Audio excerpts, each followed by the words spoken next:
Ta'alim 2 minit dari kumpulan 11. Pernah tak anda rasa bosan? Tak tahu nak buat apa? Assalamualaikum, ini saya, Habil. Kalau saya rasa bosan, saya selalu ke media sosial untuk menghiburkan hati. Challenge terbaru ini kelakar betul. Sorry bang jago, ampun bang jago. Tapi saya selalu tersentak bila ada video dakwah di timeline. Jom kita tengok sama-sama. Assalamualaikum warahmatullahi wabarakatuh. Nama saya Ahmad Habil Izzat dan pada hari ini saya akan menceritakan seorang penjelajah Muslim yang paling terkenal dalam sejarah dunia. Penjelajah hebat yang dimaksudkan itu ialah Abu Abdullah Muhammad ataupun lebih dikenali sebagai Ibnu Battutah. Dalam tempoh hampir 30 tahun, beliau telah mengembara sejauh 120,000 kilometer merentasi daerah yang kini terletaknya 44 buah negara. Beliau dilahirkan pada 25 Februari 1304 Masihi bersamaan dengan 17 Rejab 703 Hijrah di Tangier Maghribi, Morocco. Ini merupakan catatan pengembaraan Ibnu Battutah. Pengembaraan yang pertama iaitu dari Maghribi hingga China, negara seperti Mesir, Syam, Semenanjung Arab, Afrika Timur, Asia Kecil, Rusia Selatan, India, China, Andalus ataupun lebih dikenali sebagai Sepanyol dan negeri orang berkulit hitam iaitu Mali di Afrika Selatan. Di kedua pengembaraannya ke Syam dan Laut Hitam. Kemudian beliau berlayar menyeberang ke Semenanjung Crimea di mana beliau mengunjungi Rusia Selatan dan seterusnya ke India. Beliau dilantik menjadi kadi dan tinggal selama beberapa tahun dan berkhidmat dengan keluarga seorang sultan di India. Pengembaraan seri ketiga bermula pada 753 Hijrah ke Mali, Afrika Barat sebelum kembali semula ke Pas, Maghribi untuk mentafsir hasil pengembaraan. Ibnu Battutah adalah seorang tokoh yang banyak menyumbang dalam perkembangan ilmu pengetahuan seperti geografi dan juga sejarah. Selain itu, buku risalah yang ditulisnya juga mengenengahkan pelbagai aspek seperti sosiologi, ekonomi, ekologi, teknologi dan juga politik, terutamanya berkaitan dengan dunia Islam. Seterusnya, pengalaman pengembaraannya selama 28 tahun telah dibukukan dan telah membuka minda masyarakat Eropah. Itu sahaja daripada saya berkenaan dengan seorang penjelajah Muslim yang sangat hebat iaitu Ibnu Battutah. Sekian, Assalamualaikum. Assalamualaikum, saya Abdul Hakim. Hari ini saya akan membincangkan satu topik iaitu misi kemanusiaan dan kepentingannya.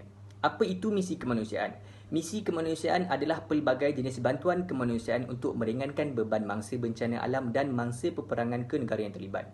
Antara bantuan kemanusiaan yang diberikan ialah bantuan pemakanan dan minuman, bantuan pakaian, bantuan kewangan, bantuan kesihatan, bantuan kaunseling, bantuan kepakaran menyelamat dan bantuan perlindungan. Hari ini kita lihat banyak NGO bantuan kemanusiaan telah tertubuh dan bergerak aktif di seluruh dunia. Jadi kenapa perlunya bantuan kemanusiaan ini? Ia adalah satu aktiviti yang mampu memberi nilai kepada pembangunan insan terutamanya belia. Ini kerana terdapat banyak manfaat dan faedah yang dapat diperolehi sekiranya bantuan kemanusiaan ini diadakan. Dan ianya dilakukan tanpa mengharapkan ganjaran daripada mana-mana pihak. Allah Subhanahu Wa Taala telah berfirman di dalam surah Al-Maidah ayat kedua, dan hendaklah kamu bertolong-tolongan untuk membuat kebajikan dan bertakwa, dan janganlah kamu bertolong-tolongan pada melakukan dosa dan pencerobohan, dan bertakwalah kepada Allah kerana sesungguhnya Allah Maha berat azab seksanya. Jadi sedarlah kita bahawa pentingnya misi kemanusiaan ini kerana untuk menolong orang lain dalam kesusahan. Ini kerana Rasulullah SAW telah memberitahu kelebihan menolong orang lain yang di dalam kesusahan. Rasulullah SAW bersabda, sesiapa yang melepaskan satu kesusahan seorang mukmin, pasti Allah akan melepaskan daripadanya satu kesusahan pada hari kiamat. Sesiapa yang menjadikan urusan orang lain mudah, pasti Allah akan memudahkan urusannya di dunia dan akhirat. Hadis riwayat Muslim. Kesimpulannya, kita mestilah saling tolong-menolong antara satu sama lain sebagai seorang Muslim. Kerana kita di dalam Islam juga selalu mengingatkan kepada kita untuk menolong orang lain yang berada di dalam kesusahan. Assalamualaikum, nama saya Arina dan hari ini saya akan menceritakan tentang betapa signifikannya Asma'ul Husna dan kenapa kita kena mempelajari Asma'ul Husna. Tauhid yang dibawa oleh para rasul dan juga Nabi terakhir Nabi Muhammad SAW ada tiga, iaitu Tauhid Uluhiyah, Rububiyah dan Asma' wa Sifat. Hal ini juga selari dengan ungkapan yang selalu diucapkan oleh ulama-ulama Tauhid dan Akidah. Awaluddin ma'rifatullah. Awal-awal agama adalah mengenal Allah. Jadi macam mana kita nak mengenal Allah dan mempelajari ketiga-tiga tauhid tersebut? Satu cara yang paling ampuh ialah dengan meneliti Asmaul Husna.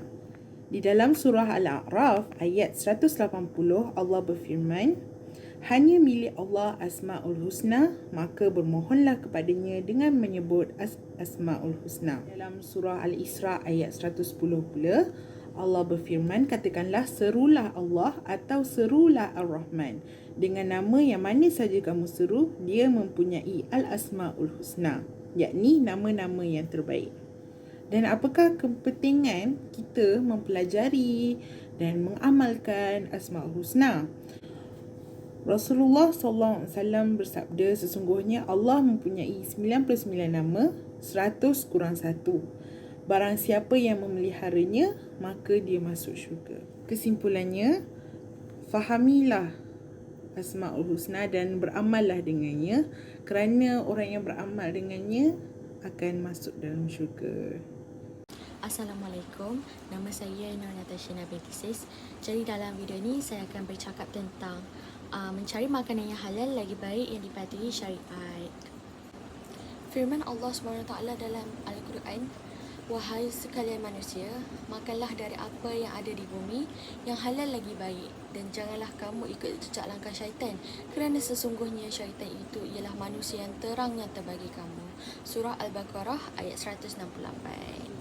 Ayat ini memberikan peringatan kepada umat Islam dan orang yang beriman berkaitan dengan dua perkara yang dilarang dan dua lagi yang disuruh. Yang pertama, jangan haramkan yang dihalalkan oleh Allah SWT. Yang kedua, jangan melampaui batas dalam perkara yang dihalalkan. Yang ketiga, maka rezeki halal yang baik. Dan keempat, bertakwalah kepada Allah SWT. Halal itu jelas dan nyata, dan haram pun jelas dan nyata. Sabda Rasulullah SAW yang bermaksud, sesungguhnya halal itu nyata dan haram itu juga nyata.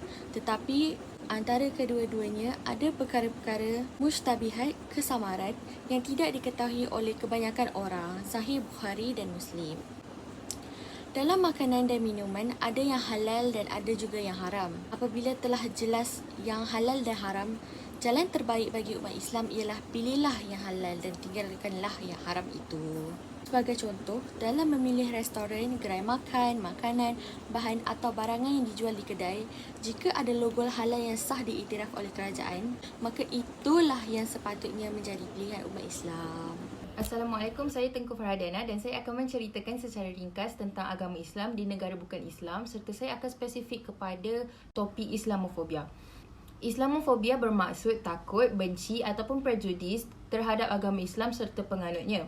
Penularan budaya Islamofobia adalah ancaman yang terbesar di negara barat ataupun negara-negara bukan Islam pada masa ini. Islamofobia telah menjadikan keadaan di negara bukan Islam tidak lagi selamat bagi umat Islam dan mereka merasakan tidak tenteram. Wujud ketakutan kepada umat Islam di barat ataupun di negara bukan Islam untuk berjalan malam, berjalan bersendirian ataupun bekerja di sesebuah sektor serta banyak lagi. Islamofobia ini selalunya dikaitkan dengan geopolitik dan perbuatan yang dilakukan iaitu teroris.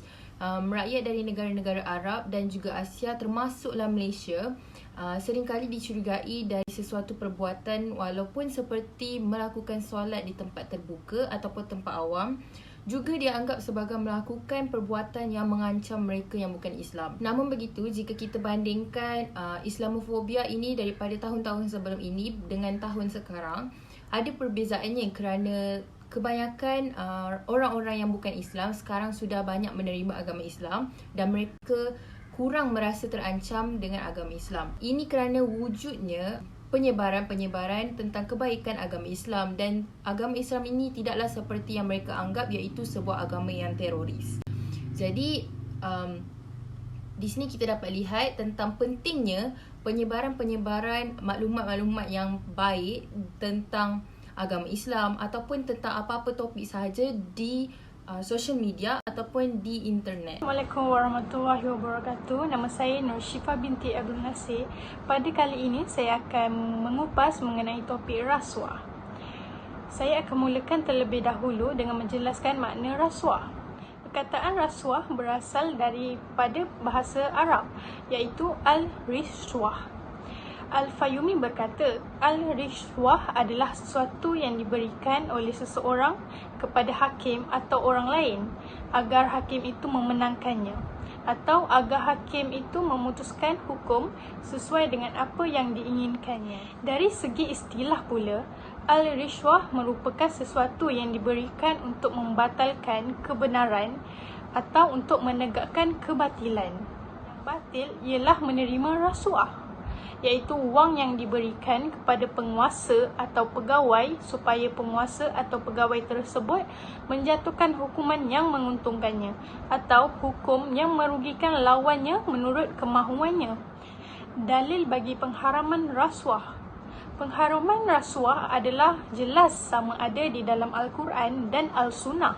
Larangan rasuah dalam Al-Quran diambil daripada celaan Allah Subhanahu wa Ta'ala terhadap kaum Yahudi yang biasa mengambil rasuah. Begitu juga dengan firman Allah Subhanahu wa Ta'ala, maksudnya, dan janganlah kamu makan atau mengambil harta orang-orang lain di antara kamu dengan jalan yang salah. Dan jangan pula kamu menghulurkan harta kamu, iaitu memberi rasuah kepada hakim-hakim kerana hendak memakan atau mengambil sebahagian dari harta manusia dengan berbuat dosa, padahal kamu mengetahuinya itu salah. Surah Al-Baqarah ayat 188. Rasuah telah menjadi sebahagian dari kehidupan masyarakat, sama ada kita sedar atau tidak sedar. Kehadirannya dikaburi kerana pemberi dan penerima saling setuju dan menyetujui serta berkompromi dan perbuatan mungkar ini. Bahaya rasuah teramat dahsyat.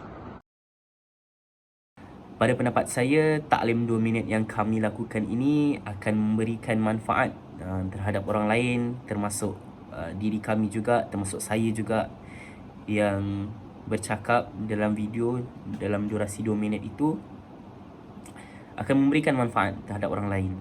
Kami melihat platform media sosial ini merupakan antara platform yang terbaik untuk melakukan taklim 2 minit ini kerana dalam durasi yang singkat kita dapat memberikan informasi-informasi terhadap orang lain berkaitan dengan Islam. Saya berharap anda semua yang menonton video kami akan mendapatkan sedikit sebanyak informasi yang anda peroleh, yang anda pun boleh share juga terhadap kepada orang-orang lain. Itu sahaja daripada saya. Sekian. Assalamualaikum. Jadi, kenapa perlunya taklim 2 minit ini? Ia adalah kerana untuk berpesan-pesan kepada sesama Muslim. Kita sebagai seorang Islam tidak terlepas daripada melakukan dosa sebagai seorang manusia yang sering melakukan kesilapan.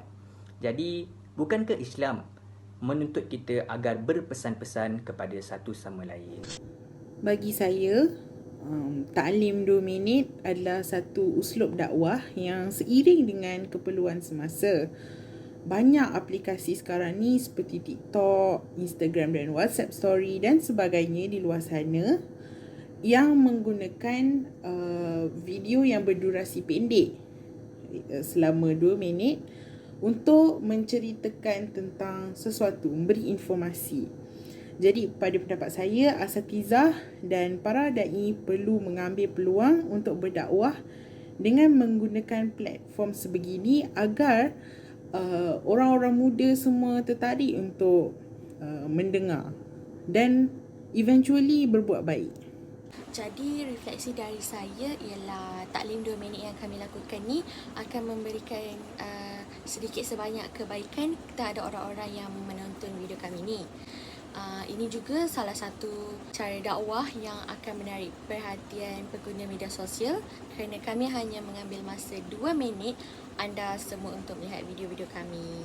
Sekian. Assalamualaikum. Jadi refleksi daripada taklim 2 minit yang ringkas seperti ini adalah ianya sebuah inisiatif yang baik, walaupun ianya singkat tetapi ianya bermaklumat serta kita dapat menarik lebih banyak perhatian terutamanya daripada anak-anak muda yang menggunakan social media. Kita sebagai orang Islam perlulah memanfaatkan kemudahan dan nikmat yang telah diberikan oleh Allah dengan menyebarkan kebaikan serta sentiasa membuat perkara-perkara yang positif supaya dapat memanfaatkan diri kita serta orang-orang di sekeliling kita. Pada pendapat saya, taklim 2 minit ini adalah sesuatu usaha yang perlu dilakukan oleh masyarakat kini ataupun da'i ataupun pendakwah pada masa kini dengan menggunakan social media seperti laman sesawang Facebook, Instagram, Twitter untuk memberitahu atau memberi informasi tentang Islam dan juga berkenaan dengan dalil di dalam Islam. Tidak kiralah ianya haram atau halal, ia untuk menyedarkan masyarakat pada masa kini dan dapat memberi pengetahuan yang baru kepada masyarakat. Sekian sahaja daripada saya. Terima kasih.